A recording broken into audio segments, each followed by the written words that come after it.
Hello everyone. Once again we are here to take a new topic, that is sex determination. Student, sex determination is the last topic of this chapter, that is heredity and evolution. Now evolution part has been deducted. यानी कि as per the revised syllabus for the 2020-21 this part evolution has been deleted. So only the new chapter, that is we call as heredity. Only ये chapter का नाम रह गया heredity. तो heredity का ये last topic है sex determination. तो चलो देखते हैं. We have discussed the idea that the two sexes participating in sexual reproduction must be somewhat different and from each other for a number of reasons. देखो, दो कोई भी इंडिविजुअल बॉर्न करने के दो सेक्सेस की आवश्यकता होती है और वो may be number of region से डिफरेंट हो सकते हैं. फिर भी एक क्वेश्चन अराइज होता है, how is the sex of the new born individual determined. कैसे डिटरमाइन होता है देखते हैं. Different species are very different strategies for that. Some rely entirely on the environmental cues. बहुत सारी स्ट्रैटेजीज हो सकती है डिटरमाइन करने की. क्या क्या उसके अंदर factors are responsible for that वो हम देखने वाले हैं. Thus, in some animals, the temperature at which the fertilized egg are kept determine whether the animal developing in the eggs will be male or the female. यानी egg के अंदर में अगर हमको देखना है कि क्या वो मेल एनिमल है या फीमेल एनिमल है. कैसे? फॉर एग्जाम्पल अगर हम देखते हैं हैन का, हैन के अंदर में जब फर्टिलाइज होता है एग हैन के बाहर आता है तब वो इंक्यूबेशन पीरियड में होता है. And temperature is the very important part. वो इंक्यूबेट करती है, उसको सेकती है अंडे को. उसके बाद में वो मेल और फीमेल का डिटर्मिनेशन वहाँ पे होता है. वो एम्ब्रियो क्या बनने वाला है, या मेल बनने वाला है या फीमेल बनने वाला है, ये हमें तब पता चलता है.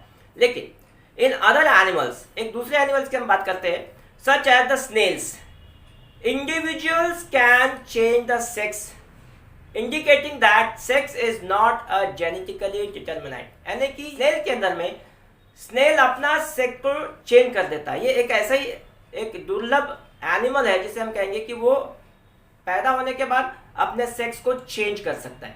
तो देखते हैं आइए कैसा इसके ऊपर में हम और डिटेल स्टडी करते हैं किस प्रकार से ये हो सकता है, और इसकी डिटेल हम स्टडी करते हैं किस प्रकार से इसमें प्रोसेस और चेंजेस आते रहते हैं. ठीक है. So there are several strategies for determining the sex of individual. बहुत सारे स्ट्रैटेजीज होते देखते हैं. In some animals sex is determined by the genetic factors. ठीक है, कुछ में तो जेनेटिक फैक्टर से डिटरमाइन हो जाता है. In some individual sex is determined by the environmental factor also. तो एक एनवायरमेंटल फैक्टर से भी सेक्स डिटरमाइन हो सकता है या उसका चेंज हो सकता है. अब देख लेते हैं the temperature at which the fertilized eggs are kept will determine the sex of newly born baby. तो temperature is very important factors. यहाँ पे हमें देखने का है temperature is very important factor. So the snail or in the snail individual can change they can change the sex at some point. हम जिसको बोले एक पॉइंट पे आके वो चेंज हो जाता है ड्यूरिंग देयर लिविंग और द लिविंग देयर लाइव्स. वो अपने पूरे जीवन काल में कभी भी अपना सेक्स चेंज कर सकता है. This phenomenon is called as a sequential hermaphroditism. इसी को हम क्या बोलेंगे? Sequential hermaphroditism. यानी एक नाम और हम दे सकते हैं इसको, it is also called as a dichogamy. Hermaphroditism मतलब ये होता है कि जैसे एक एग्जाम्पल मैं देता हूं आपको अर्थवॉर्म का. अर्थवॉर्म के अंदर में दोनों भी सेक्सेस होते हैं, मेल एंड फीमेल, इसलिए उसको बोलते हैं हर्मोफ्रोडाइट एनिमल. ठीक है, उसको हम कहते हैं हर्मोफ्रोडाइट एनिमल. एक एग्जाम्पल और प्लांट के हम ले लेते हैं फ्लावर्स के अंदर में. फ्लावर्स जो बाइसेक्सुअल फ्लावर होता है तो हम उसको बोलते हैं bisexual flower, but in scientific name we can say that hermaphrodite. That means the both the sexes are present in one particular organism. ठीक है, तो it is also called as dichogamy. The snail is born as a male. Suppose अगर snail male born होता है, eventually changes to the female. कैसे ये female में change हो जाता है वो हम देखने वाले हैं अभी. So snails are or the snail use physical contact with other snail to united to change their sex. यानी कि जब भी स्नेल किसी दूसरे स्नेल के फिजिकल कांटेक्ट में आता है, ठीक है, when the pairs of the snails are in direct contact, ये एक इंपॉर्टेंट बात है, डायरेक्ट कांटेक्ट में आता है with the another and larger snail will be transit from the male, यानी जो लार्जर स्नेल होगा वो क्या हो जाता है, मेल में तब्दील हो जाता है into the female, and the smaller snail will likely to be stay into the male, ठीक है, स्मॉलर वाला मेल में हो जाता है और लार्जर वाला फीमेल में हो जाता है, ठीक है. However in human being the sex of the individual is largely genetically determined, यानी ह्यूमन बीइंग के अंदर में अगर हमको सेक्स डिटरमाइन करना है तो जेनेटिकली से ही उसे डिटरमाइन कर सकते हैं. The sex of a new born child is genetically determined by the presence or the absence of Y chromosomes. Y chromosome से ही वो सेक्स का डिटर्मिनेशन होता है, ठीक है.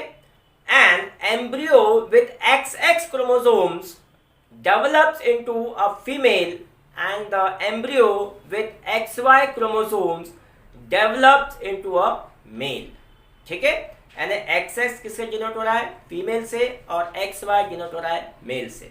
One X chromosome is always contributed by the female parent, ठीक है, ये आपको ख्याल में रखने का है. X chromosome is always contributed by the female parent और द मदर जिसे हम कह सकते हैं, मैटरनल जिसे हम कह सकते हैं. And the sex of the embryo depends on the chromosomes received in the sperms और फ्रॉम द मेल पेरेंट, यानी एक मेल हो गया और एक फीमेल पेरेंट, ठीक है. ये XX is the female and XY is the mail.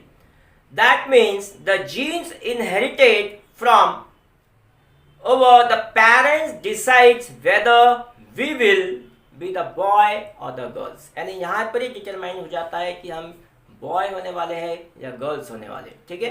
एक क्वेश्चन और आ जाता है उसमें. But so far we have assumed that similar genes sets are inherited from both the parents. If that is the case, how can genetic inheritance determine the sex? लेकिन अब genetic determines humans में होता है तो ये कैसे होता है, ठीक है, इसका हम देखते हैं अभी. So the explanation lies in that fact that all humans chromosomes are not paired, यानी कि इसमें ये देखना पड़ता है कि सारे क्रोमोसोम पेयर्ड नहीं होते, कुछ तो डिफरेंस होता है. Most human chromosomes have a maternal and paternal copy.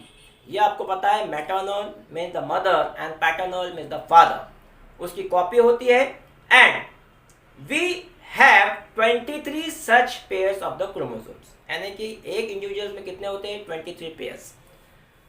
22 pairs are called as the autosomes.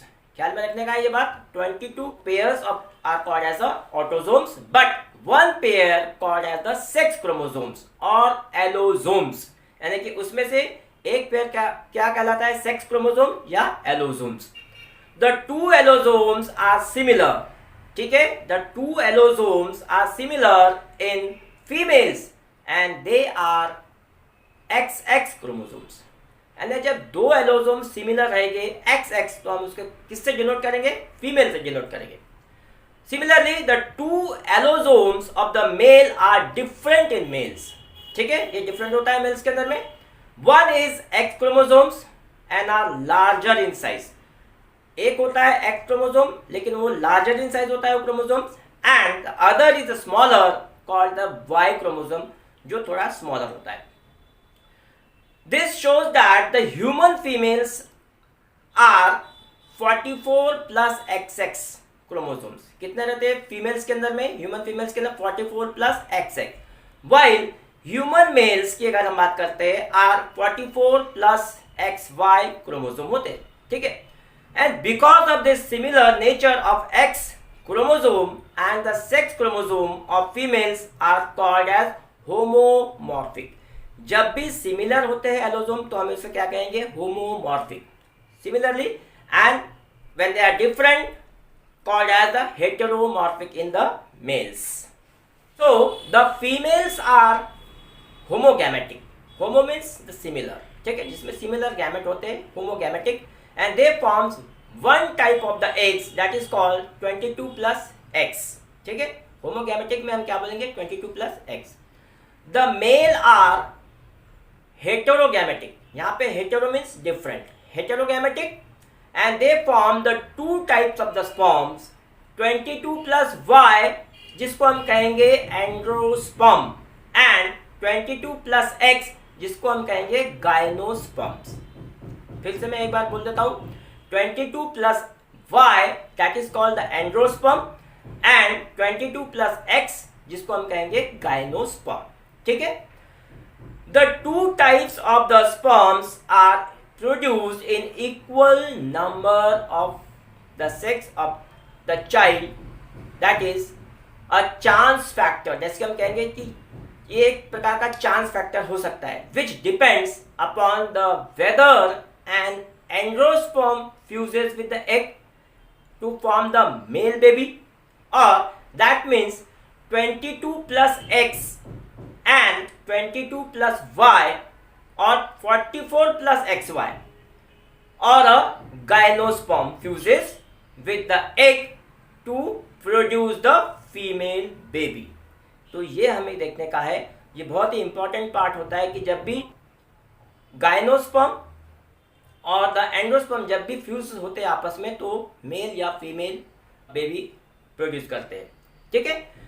तो अब एक बार और देख लेते हैं. That mean that 22 plus X and 22 plus X वो बोलेंगे हम क्या करेंगे, female. That is 44 plus X X. So there is 50:50 ratio chance of the birth of the boy और द गर्ल्स. तो इसी से ही सेक्स डिटरमाइंड होता है. So student, here we have complete the chapter. The topic also, the sex determination. I hope that you understand well.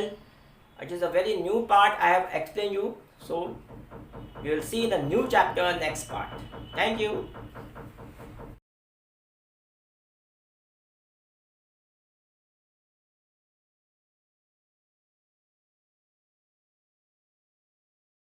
Students, if you have any doubts related to this topic, please do not hesitate to ask.